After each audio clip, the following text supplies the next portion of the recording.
In today's video, this came about randomly. I was just sharing my screen, teaching my friends some tips, for kickboxing, striking in general, and I happened to run into someone I had a loss to. Usually I don't face them all the time because for me, I usually lose to block breakers, clinch spammers. I don't really run into people that just play the game in a normal sense. So I was like, you know what, let's give it a try. Let's try to, avenge this loss.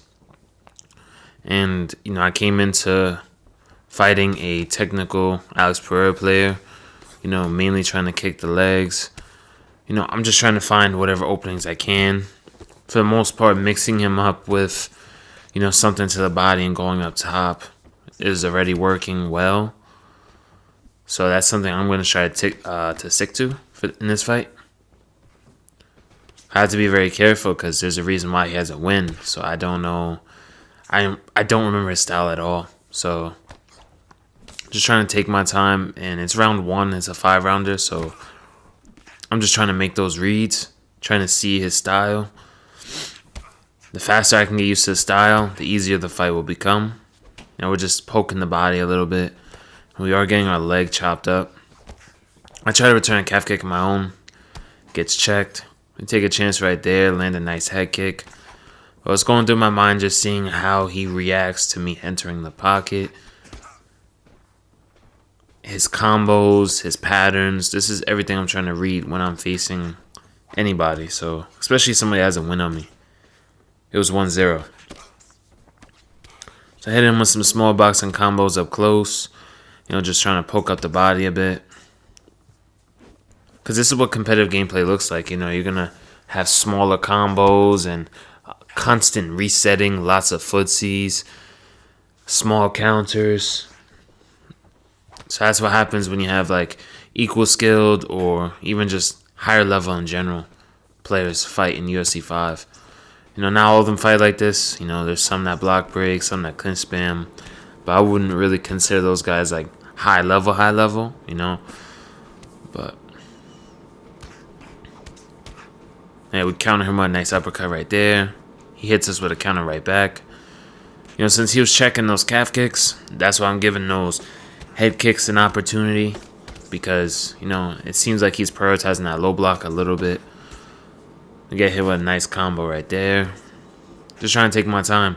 But what I see is he is overthrowing a little bit. Because he probably has confidence because he already has a win on me. So he just figures he can, rush me a bit. Because he saw the slower approach wasn't working as well as he thought it was going to. So I'm kind of making him uncomfortable. For me, that's a great sign. That just shows that, I have him a little bit frustrated. And I'm making him deviate from his own game plan. Which usually makes the fights a lot easier for me. Because once you deviate from your style or game plan, you're going to give me more counter opportunities. You're going to give me so much more chances to do damage and drain your stamina. I guess he's not skipping the replay, but for the most part, this body work's just going to add up. Pereira doesn't have the greatest cardio, so less cardio he has or full stamina he has, less power and less damage he's going to be able to output. So that's something I'm definitely looking to do in this fight.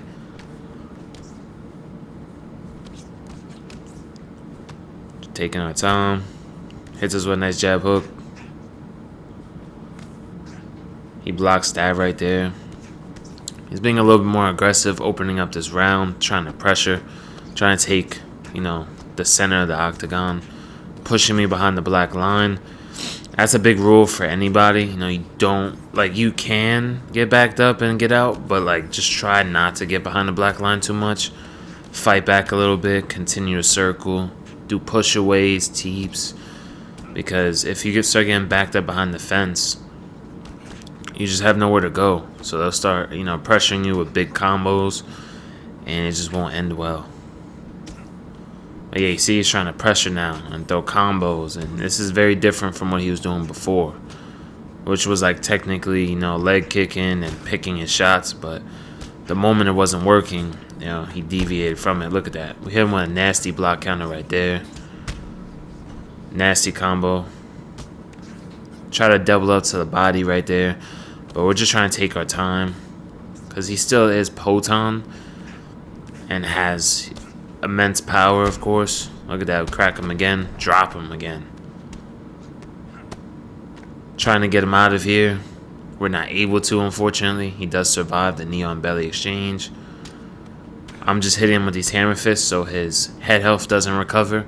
It keeps it all the way down. Learn that from Romero. If you guys watch him, you know, that's a good thing to do to keep their head health down. That's exactly what I was looking to do.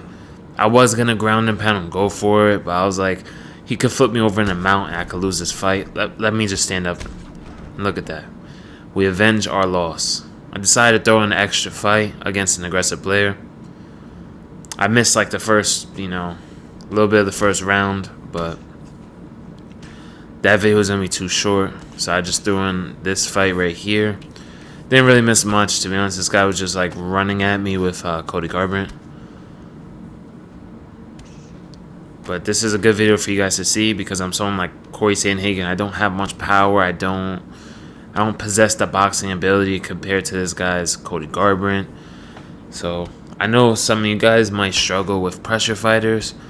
They don't even have to be the best pressure fighters, but they just overload you too much and you kind of just feel overwhelmed. I used to feel like that in UFC 4, even in the beginning of UFC 5, but the more I played them, the more I got better and improved as a player. The less and less these guys do win. So if you just pay attention to what I do, I use, the pushes here and there. But you guys gotta be careful. When you do the push, you open yourself to vulnerability, taking extra damage.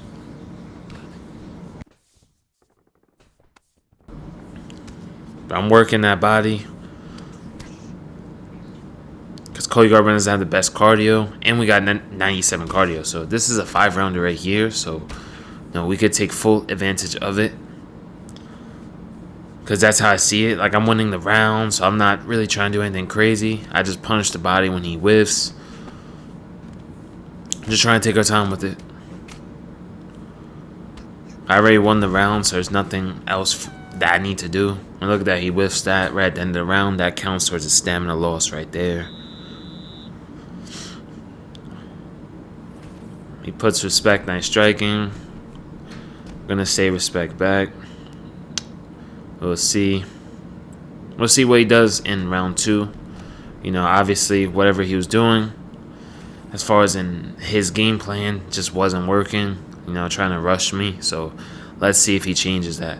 And this is something else I want you guys to learn too, is it's okay to, try to switch up what you're trying to do to try to beat a certain person, because everybody's a different player, right? So some guys, like, you might beat them up easily when you back foot fight them, right? When you're kind of picking your shots, being reserved. And you might try to pressure that same person and get knocked out by them more often.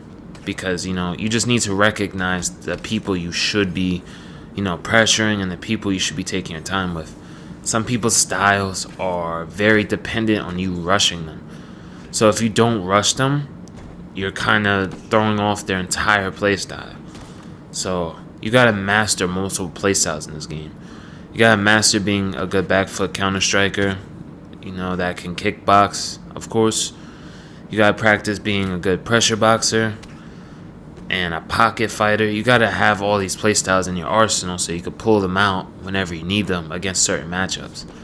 Certain people I play where when I take my time, like, I destroy them. But then when I rush them, it becomes a close fight.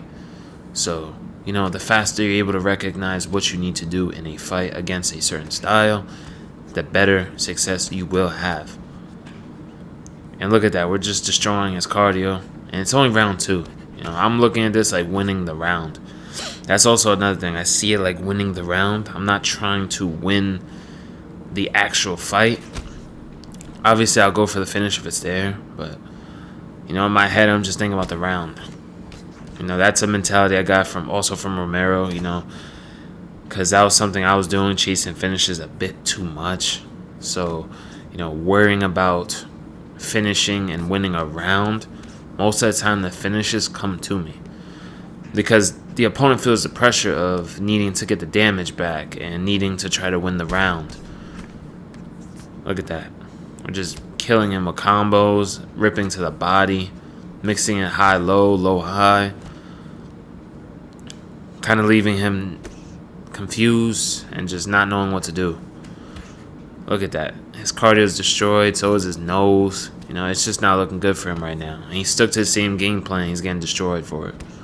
No disrespect to that player, but I'm just trying to teach you guys how to beat these pressure fighters a bit better too in most of my videos, because I do face a lot of aggressive opponents. And just like that, we knock him down again. Look at this. It's just nasty. I hope you guys enjoyed the video, and I post daily, so, you know, stay tuned for future vids.